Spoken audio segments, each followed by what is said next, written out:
ஆன்மீக உறவுகள் அனைவருக்கும் என் அன்பான வணக்கங்கள். கல்யாணம் ஆனதுக்கப்புறம் நம்ம பெண்கள் அடிக்கடி நம்ம அம்மா வீட்டுக்கு போயிட்டு வருவோம். அப்படி போயிட்டு வரும் பொழுது அம்மா வீடு தானே அப்படின்னு நம்ம நிறைய பொருளை அங்கேருந்து எடுத்துகிட்டு வருவோம். அதே மாதிரி வந்த பிள்ளைக்கு ஏதாவது கொடுத்து அனுப்பணும் அப்படின்னு சொல்லிட்டு ரொம்ப சந்தோஷமாகவே நம்ம அம்மாக்கள் ஏதாவது நமக்கு கொடுத்து அனுப்புவாங்க. அப்படி அம்மா வீட்டிலேருந்து எடுத்துகிட்டு வரவே கூடாத சில பொருட்கள்னு இருக்குது. அது என்னென்னங்கிறத இந்த பதிவில் பார்த்துடலாம்.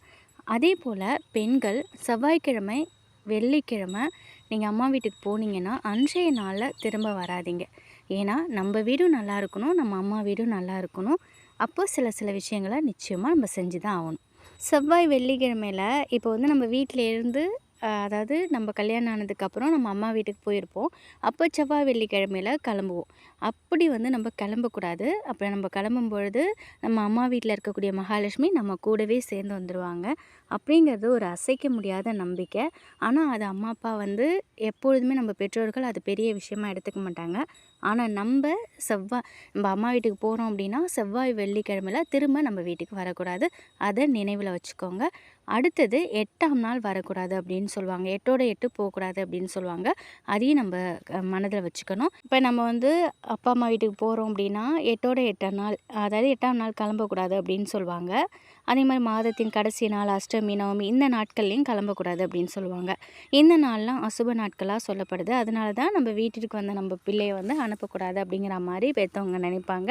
அதை நம்மளுமே வந்து நாள் நேரம் பார்த்து தான் நம்ம வீட்டுக்கு திரும்பி நம்ம போகணும். அதையும் மனசில் வச்சுக்கோங்க. இது எல்லாமே ஒரு சம்பிரதாயம். அந்த நாள்லேருந்து நம்ம முன்னோர்கள் சொல்லி வைத்த இந்த விஷயத்தெல்லாம் இன்றளவும் நம்ம பெற்றோர்கள் கடைப்பிடிக்கிறாங்க. நாமும் இதை வந்து கடைப்பிடித்தோம் அப்படின்னா நமக்கு எந்தவித ஒரு கெடுதலும் நடக்காது. இதெல்லாம் வந்து நம்ம தலைமுறையாக வந்துகிட்ருக்கிற விஷயங்கள். இதை நம்ம மறக்கக்கூடாது. அதே மாதிரி அம்மா வீட்டில் இருந்து நம்ம வீட்டுக்கு போகிறோம் அப்படின்னா நம்மளோட துணிமணிகளை காய வச்சுருப்போம். அது ஈரத்தோடு நம்ம வந்து எடுத்துகிட்டு வரக்கூடாது. அதை நல்லா காஞ்ச துணியை மட்டும்தான் நம்ம வீட்டிற்கு எடுத்துகிட்டு வரணும். ஏன்னா ஈரமான துணியை எந்த காரணத்துக்கு கொண்டு நம்ம வீட்டுக்கு எடுத்துகிட்டு வரக்கூடாது. இதனால் யம பயத்தை உண்டு பண்ணும், விபத்து நேரும், கெட்ட காரியங்கள் நடக்கும் அப்படின்னு சொல்லப்படுது. அதனால் துவைச்ச துணியை காய போட நேரம் இல்லை அப்படிங்கிறதுக்காக அதை அப்படியே நம்ம அள்ளிக்கிட்டு வரக்கூடாது. இன்னொரு நாள் வரும்போது அதை நம்ம எடுத்துக்கலாம். அப்படியே நீங்கள் ஈரமாக இருந்தால் போட்டுட்டு வந்துடுங்க. அடுத்து பார்த்திங்கன்னா நம்ம போகிறோம் அப்படின்னா அந்த நாளில், அதாவது நம்ம அம்மா வீட்டிலேருந்து நம்ம புகுந்த வீட்டுக்கு போகிறோம், திரும்பி நம்ம கணவர் வீட்டுக்கு போகிறோம் அப்படின்னா, நம்ம வீட்டுக்கு போகிறோம் அப்படின்னாக்கா, கல்யாணம் ஆகிட்டுனாலே அது நம்ம வீடு தானே, கணவர் வீடுன்னு சொல்லிட்டேன், தப்பாக எடுத்துக்காதீங்க. நம்ம வீட்டுக்கு போகிறோம் அப்படின்னா அந்த நேரத்தில் நம்ம வந்து தலைக்கு எண்ணெய் வச்சு குளிக்கவே கூடாது. அந்த சமயத்தில் பெண்கள் புகுந்த வீட்டிற்கு கிளம்பக்கூடாது அப்படிங்கிறதும் ஐதீகம். அதனால் எண்ணெய் தேய்த்து குளிக்கக்கூடாது. அதையும் மனசில் வச்சுக்கோங்க. முன்கூட்டியே நீங்கள் தலைக்கு குளிச்சுக்கோங்க. அதே மாதிரி எண்ணெய், சீயக்காய், துடைப்போ இதெல்லாம் வந்து நம்ம அம்மா வீட்டிலேருந்து எடுத்துகிட்டு வரக்கூடாது. அவங்க எடுத்துகிட்டு நிறையா இருக்குது, ஒரு வேளை சீயக்காய் பொடி வந்து வீட்டிலேயே நான் தயார் பண்ணி தரேம்மா அப்படின்னு நம்ம அம்மா சொல்லுவாங்க. அதை கூட நம்ம எடுத்துகிட்டு வர வேணாம். நம்ம வந்து அம்மா வரும்போது அவங்க எடுத்துகிட்டு வரணும், நம்ம வந்து எடுத்துகிட்டு போகக்கூடாது. இதெல்லாமே நினப்பில் வச்சுக்கோங்க. சில பேர் வீட்டில் தென்னை மரம் நிறையா இருக்கும், வார்கோல் முடைவாங்க, வார்கோல் பின்னுவாங்க. அப்போ வந்து நிறைய இருக்குமா நீ எடுத்துகிட்டு போ அப்படின்னு சொன்னாலும், அவங்க மறந்துட்டு சொன்னாலும் நீங்கள் எடுத்துகிட்டு வராதீங்க. மறந்தும் எண்ணெய், சீயக்காய், துடைப்பம் எடுத்துகிட்டு வரக்கூடாது. இது வந்து ஒரு துரதிர்ஷ்டமாக பார்க்கப்படுது. அடுத்தது அம்மா வீட்டிலேருந்து வரும்பொழுது அரிசி, பருப்பு, உப்பு, புளி, மிளகாய் இந்த மாதிரி மளிகை ஜாமான்லாம் கொண்டு வரக்கூடாது. சில பேர் வீட்டில் புளிய மரம் இருக்கும், புளி நிறைய காய்ச்சிருக்கும், நம்ம பொண்ணுக்கு தானே நம்ம கொடுக்குறோம் அப்படின்னு கொடுப்பாங்க. அப்படி நீங்கள் வாங்குறீங்கன்னா அதை ஏதாவது ஒரு பணம் கொடுத்துட்டு வாங்கிக்கோங்க. இதில் வந்து உப்பு, மஞ்சள் தூளும் அடக்கம். லக்ஷ்மி கடாட்சம் அடங்கியிருக்கிறது இந்த பொருட்கள் எல்லாத்துலேயுமே. அதனால் இந்த பொருட்களை நம்ம இனமாக எடுத்துகிட்டு வரக்கூடாது. புகுந்த வீட்டிற்கு நன்மை செய்யும், ஆனால் பிறந்த வீட்டிற்கு நன்மை செய்யாது. அதனால் நம்ம பிறந்த வீட்டு நன்மை கருதி நம்ம வந்து இதை எடுத்துகிட்டு வரக்கூடாது. அப்படி எடுத்துகிட்டு வரணும் அப்படின்னா ஏதாவது ஒரு ரூபாயாவது இல்லை 10 ரூபாயாவது கொடுத்துட்டு, ஒரு சிறு தொகையை கொடுத்துட்டு நம்ம வீட்டுக்கு எடுத்துகிட்டு வரலாம்.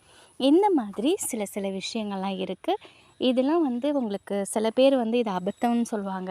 இதெல்லாம் ஒரு இதாம்மா அப்படின்னு சில பேர் நினைக்கலாம். ஆனால் இதெல்லாம் முக்கியமான ஒன்று தாங்க.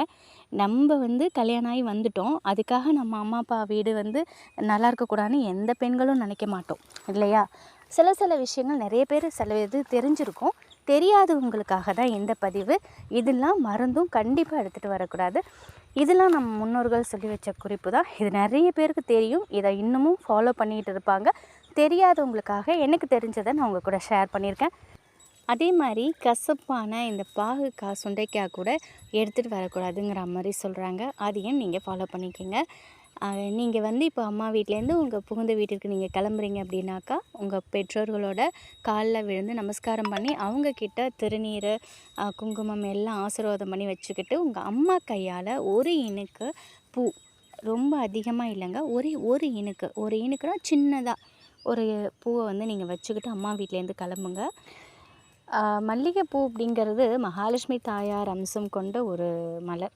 இந்த மலரோட வாசனைக்கு மகாலட்சுமி தாயார் இறங்குவாங்க அப்படின்னு சொல்லுவாங்க. எப்பொழுதுமே நம்ம தலையில் ஒரு இனுக்காவது மல்லிகைப்பூங்கிறது இருக்கணும். அந்த வாசனை நம்மளை நறுமணத்தோடு வச்சுருக்கோம். அது மட்டும் இல்லாமல் நம்ம கிட்ட லக்ஷ்மி வாசம்ங்கிறது நம்மக்கிட்ட இருக்கும். அதனால் எப்பொழுதுமே ஒரு இனுக்கு பூ நம்ம வச்சுக்கிறது ரொம்ப நல்லது. அதுவும் நம்ம தாய் வீட்டிலேருந்து வரும்பொழுது அதை வச்சுட்டு வரது இன்னும் கொஞ்சம் கூடுதல் சிறப்பு.